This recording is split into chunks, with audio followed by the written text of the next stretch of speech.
નમસ્કાર, હું આદર્શ છું. વેલકમ ટુ આદર્શ education society.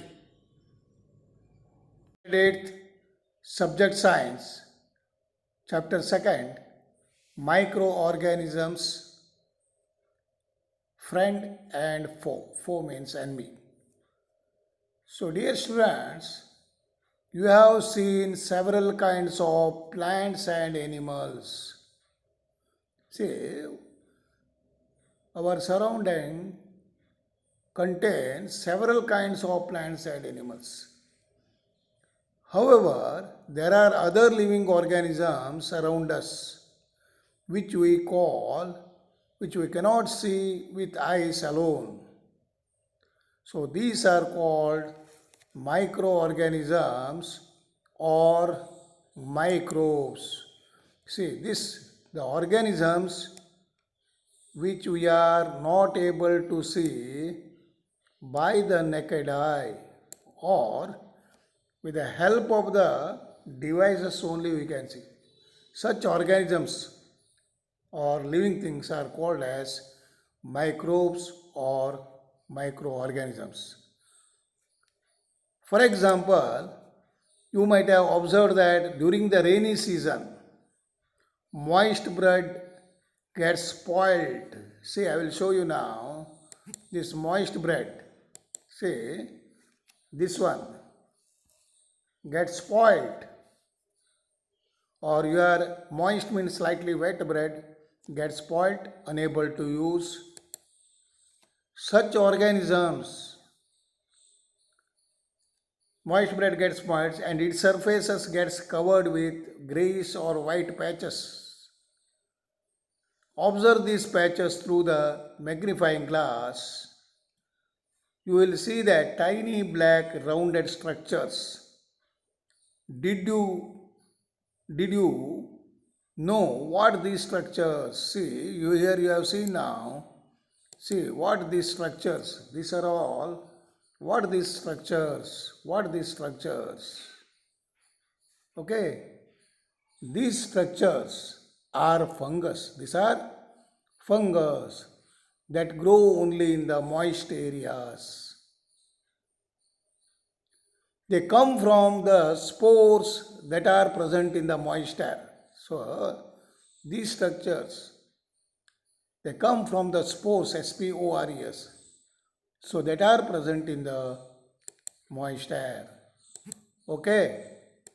Now, microorganisms collect some moist soil from the field in a beaker and add water to it.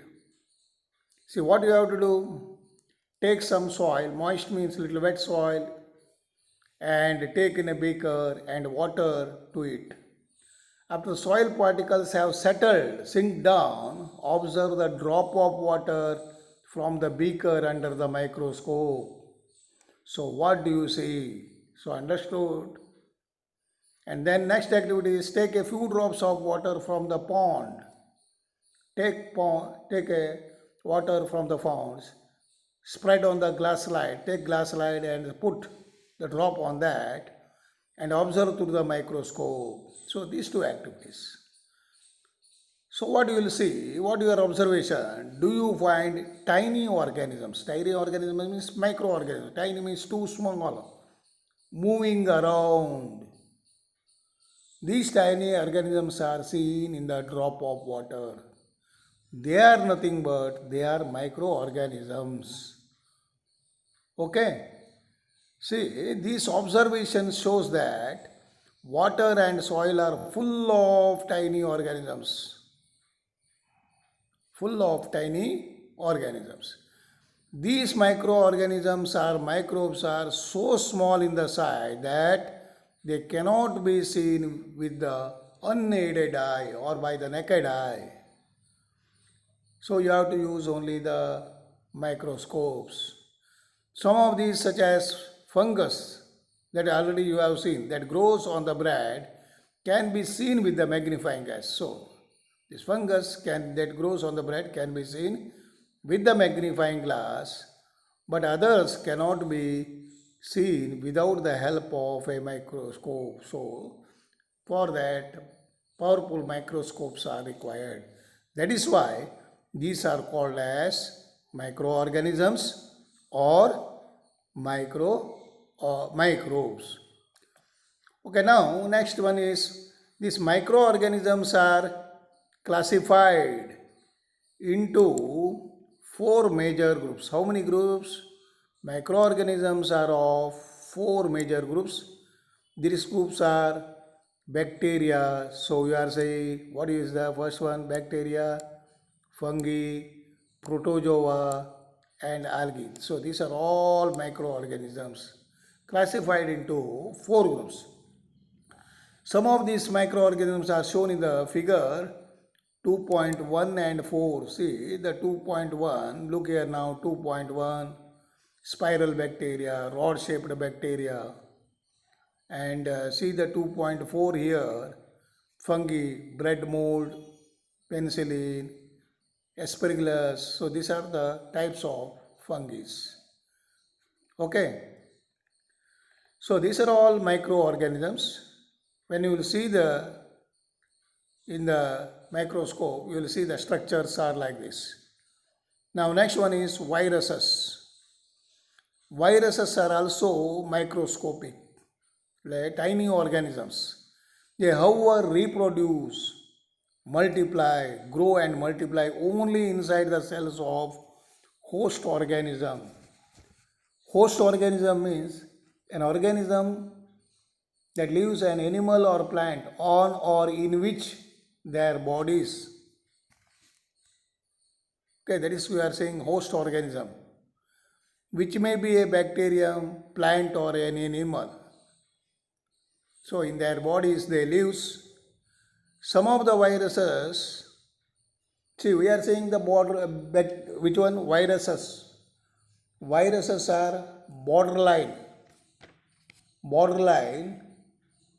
organisms. They grow and multiply only inside their host.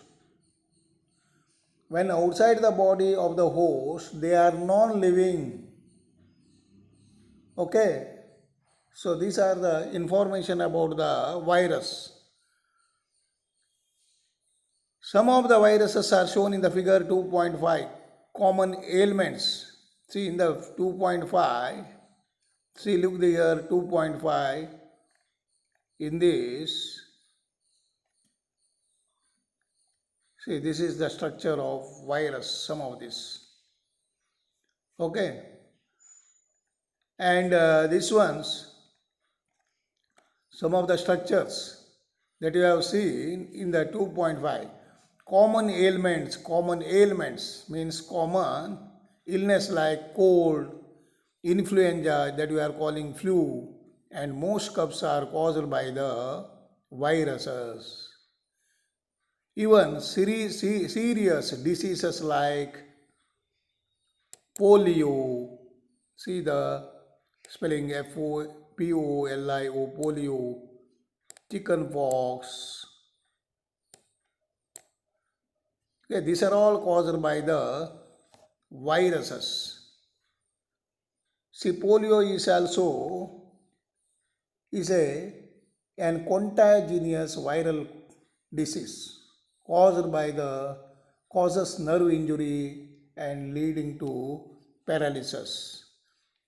And chicken pox is also an infectious disease, causes itches or blister like rashes on the skin. So now I will show you this one. See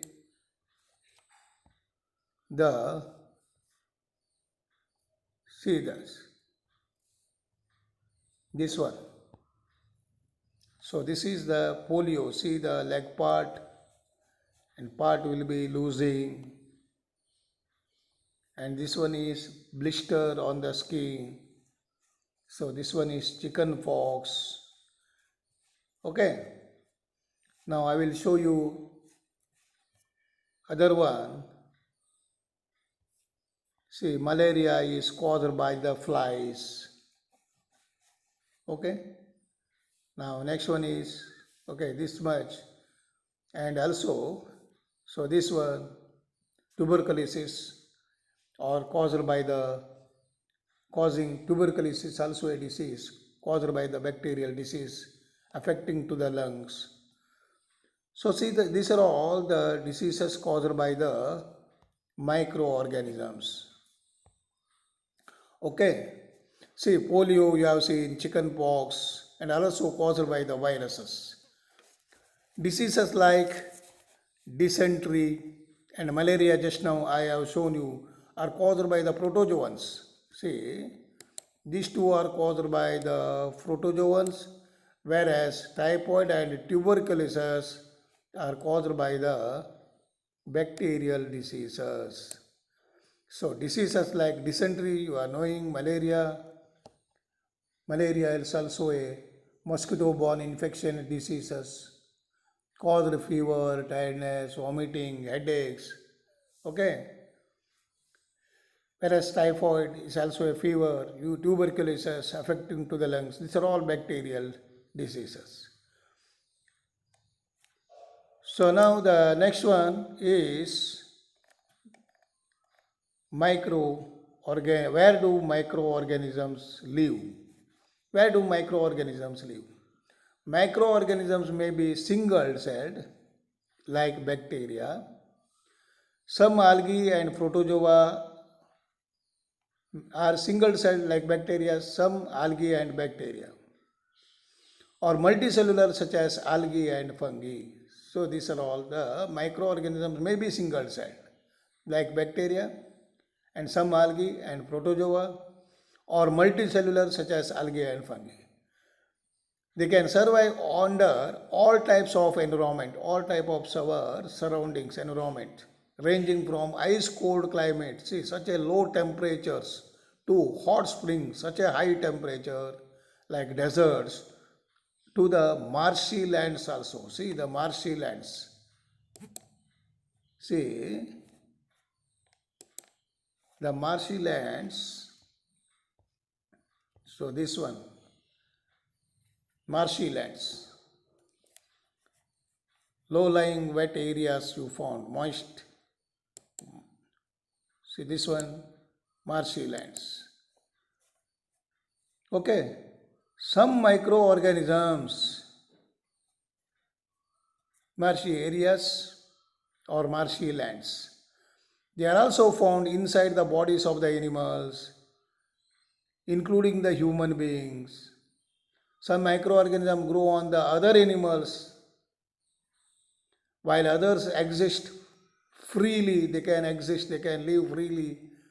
Some microorganisms like amoeba can live alone, while fungi and bacteria may live in colonies. Colonies means in groups. See, some can be live in colonies, so in groups. Okay, dear students. Now, microorganisms and us. This one. Microorganisms play an important role in our lives.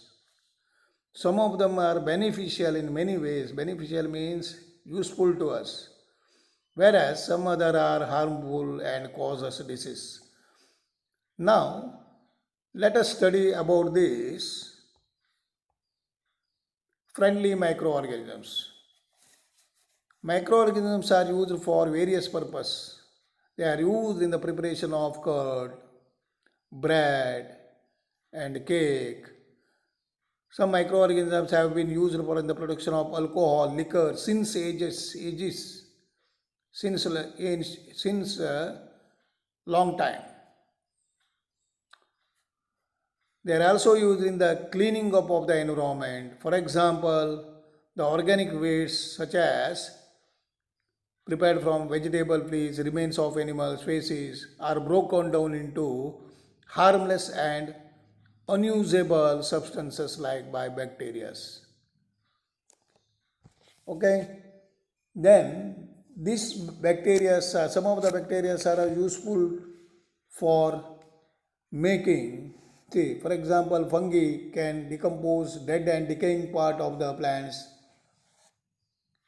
Yeast is used on the large scale in the bakeries, cheese industries. Okay, like this, these are the bacteria are used for production of vinegar. So these are all the uses of the bacteria. Recall that bacteria are also used in the preparation of medicines. In agriculture, they are used to increase the soil fertility by fixing the nitrogen. Okay, these are all the useful of bacteria. Making of curd and bread. You have seen the milk is turned into curd by bacteria. See, I saw that my mother added a little curd to warm milk to set curd for the next day and wonder why. So you know that curd contains several microorganisms. Of these, the bacterium lactobacillus, see this one, bacterium, remember the word lactobacillus. This one promotes means to raise, to encourage the formation of the curd. It multiplies, grows, and reproduces in the milk and converts into curd. Bacteria are also involved in the making of cheese, pickles, and many other food items. An important ingredient means substance that forms the part of the mixture of rava, idlis, and baturas is curd. Can you guess why is given? Because you know that curd contains bacteria, lactobacillus, which when mixed with the flour makes very soft, smooth, and giving the good taste. Now, take half kg flour, atta, add some sugar and mix with warm water. Add small amount of yeast powder and knead. Knead means to press into a mass, to press into a mass. What do you observe after 2 hours? Did you find the duff rising? Yes, see the here duff rising. And here yeast reproduces rapidly, quickly, and produces carbon dioxide during the respiration. So the bubbles of the gas filled with the duff and increase its volume. So increase its volume. This is the basis of the use of yeast in baking industry. So that is why in the baking industry, using for making breads, pastries, this also a baked food and cakes. Okay, thank you. Thank you for joining us.